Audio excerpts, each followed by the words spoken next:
estudo das pigmentações patológicas, né? Vou passar para vocês então agora o assunto de hemosiderina, tá?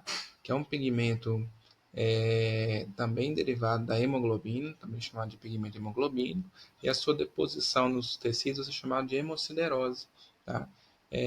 Bom, como é que a gente tem a formação de hemosiderina?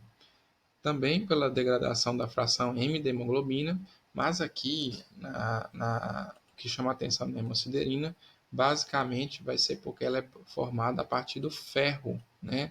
O ferro que é liberado, tá? Da hemácia, né? Da hemoglobina, da fração M da hemoglobina, quando ocorre a sua digestão pelos macrófagos. Então, basicamente é isso. Então, situações muito parecidas com a formação de bilirrubina vão levar à formação também de hemosiderina.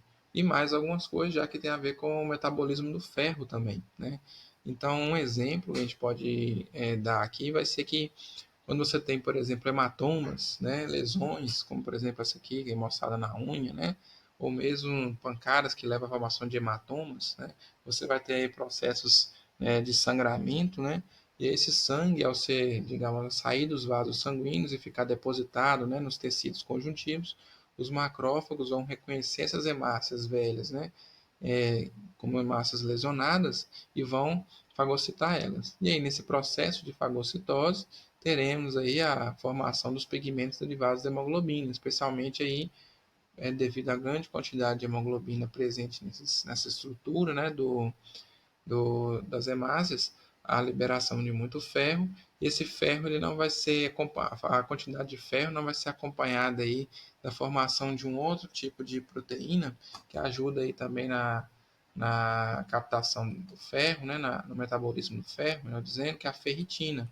tá? Normalmente, o nosso corpo a gente vai ter o ferro ligado à ferritina nas nossas células, tendo em vista que o ferro ele pode ser um potencial causador aí de formação de radicais livres, né? Então, o ferro, por ser um potencial causador da formação de radicais livres, ele precisa ser contido na célula. A ferritina é uma das principais proteínas que a gente tem que faz essa missão aí, né, de conter esse ferro, evitando que ele forme esse chamado ferro que gera a formação de radicais livres. E aí, essa ferritina, ela, no entanto, se existir uma disponibilidade de ferro muito grande e a quantidade de ferro for superior à quantidade de ferro que a ferritina consegue efetivamente atuar, então aí a célula entra em um mecanismo, né, de regulação em que ela passa a produzir uma outra substância, que no caso vai ser a hemosiderina. Tá? Então a hemosiderina ela só vai ser produzida, né, quando tiver um excesso de ferro, onde a ferritina não vai dar conta de, digamos, manter, né, e neutralizar todo esse ferro que pode vir a ser radical livre, e aí esse ferro, essa ferritina passa a atuar no núcleo celular, estimulando a transcrição da hemosiderina. Então, a função da hemosiderina é muito semelhante da ferritina, com a diferença que ela é produzida apenas em situações, né, de excesso de ferro, beleza? E aí, quando você tem essas situações, por exemplo, aqui nos hematomas, né, nas equimoses, você vai ter um excesso de ferro aí sendo associado, né, à lesão, e aí a formação da hemosiderina vai existir. A hemosiderina vai ser um pigmentão castanho, né, castanho escuro, muitas vezes, e vai ficar aí, digamos, abarrotada, né, dentro dos macrófagos, mas também pode ser encontrado no meio extracelular. Também a gente pode citar como exemplos, né, de formação, além dos hematomas, né, que seria uma hemosiderose localizada, tá? Isso pode acontecer nos pulmões também, como mostra essa imagem aqui. Nessa imagem, né, isso vai acontecer quando a gente vai ter aí uma congestão pulmonar, tá? Na congestão pulmonar, você vai ter uma redução do fluxo sanguíneo pulmonar. Isso vai fazer com que o sangue reduza, digamos assim, a sua quantidade e velocidade né, em que ele circula nos pulmões, certo? E aí, essa redução do fluxo sanguíneo pulmonar vai fazer com que ocorra, né, uma saída de algumas hemácias, né, do fluido, dos vasos sanguíneos para o meio intersticial aí do pulmão, tá? E lá nesse interstício pulmonar, a gente vai ter a presença de macrófagos, são os macrófagos pulmonares, tá? E esses macrófagos pulmonares, ao fagocitar essas hemácias, né, que saíram da circulação, eles acabam ah, eles acabam não conseguindo digerir, dar conta de tanto ferro e acabam ficando acumulados aí como hemociderina. Então, isso aqui mostra essa situação, né? Essa aqui são regiões de macrófagos abarrotados de hemociderina, tá? A seta indica aqui, então, os espaços interalveolares, né, que estão bastante espessados, tá? Isso mostra aí porque tem a formação de edemas, né, também na congestão pulmonar, tá? Então, para vocês terem uma ideia, que também essa imagem fica mais bonitinha, né, a coloração. Mas aqui, ó, isso aqui seria o pulmão normal, o pulmão saudável, né? Então dá para observar aqui que há uma alteração aí de nível patológico, né? É, essa função pulmonar. E aí nessa congestão pulmonar você vai acabar tendo essa deposição de hemociderina que a gente vai chamar de hemosiderose pulmonar, beleza?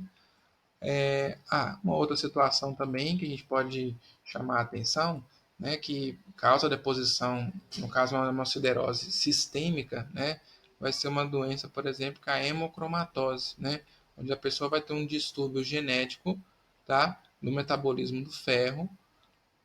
Então, é uma doença hereditária, tá, a hemocromatose.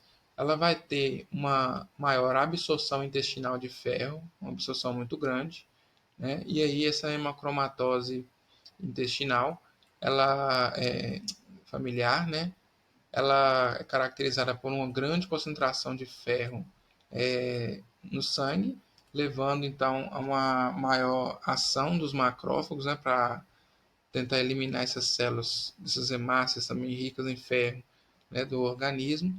E essa deposição do ferro nos tecidos vai causar essa formação então de hemociderina em diversos tecidos. Normalmente os órgãos do trato gastrointestinal são os que sofrem principalmente por hemocromatose, especialmente o fígado. Então, o fígado ele vai, em situações mais graves, né, da hemocromatose, ele pode chegar a apresentar até um aspecto de cor ferruginosa, ele vai ficar com um tom mais amarronzado, assim, para ferrugem. Isso pode acontecer também no pâncreas, né? Então, se acontecer no fígado, pode gerar o quadro aí de cirrose hepática. Se acontecer no pâncreas, desenvolverá um diabetes, né? Então, essa hemocromatose é uma doença que precisa ser tratada e diagnosticada com a maior rapidez possível, beleza? Bom, ainda tem alguns outros pigmentos hemoglobínicos, eu vou chamar a atenção só para mais dois, que é o pigmento malárico e o pigmento esquistossomótico. Então, assim, não tem muito o que você falar, são situações muito específicas também, né? Como o nome sugere, o pigmento malárico, pode ser chamado também de hemozoína, né? Ele é produzido pela degradação da hemoglobina, tá? Pelo parasita Plasmodium falciparum, né? Que é o parasita da malária durante a sua infecção, né? E atuação no interior das hemácias. Então, esse parasita, né? No interior das hemácias, ele acaba digamos, ingerindo, digamos assim, a própria hemoglobina, e aí essa ação das suas enzimas, né, sobre a hemoglobina humana gera a produção aí do pigmento malárico, tá? Que pode aparecer aí, sendo excretado aí, aparecer entre os tecidos, né? E é uma característica dos pacientes que desenvolvem malária. E tem o pigmento esquistossomótico, que é muito parecido, né? Tendo em vista que aqui agora a gente está falando de outra doença, né? Que é a esquistossomose. Tá? Então, o verme, né? O esquistosoma mansoni, ele vai ingerir aí o sangue do hospedeiro, e no sangue do hospedeiro temos hemoglobinas, e a ação das enzimas digestivas desse verme sobre as hemácias vai gerar a produção desse pigmento, chamado pigmento esquistossomótico, né? E aí esse pigmento pode ser excretado por esse verme aí no organismo, mas ainda não se identificou até então ah, alguma ação patológica, né, desse pigmento. Ele é basicamente um indicativo aí da presença do esquistossoma mesmo no trato gastrointestinal, por exemplo, do, do hospedeiro, né? Bom, eu vou dar continuidade, então, à aula de pigmentação, né? Vou falar da pigmentação melânica, porém, vou deixar ela para uma outra aula, para essa aula aqui também não se estender bastante, e na próxima aula a gente continua esse assunto, beleza?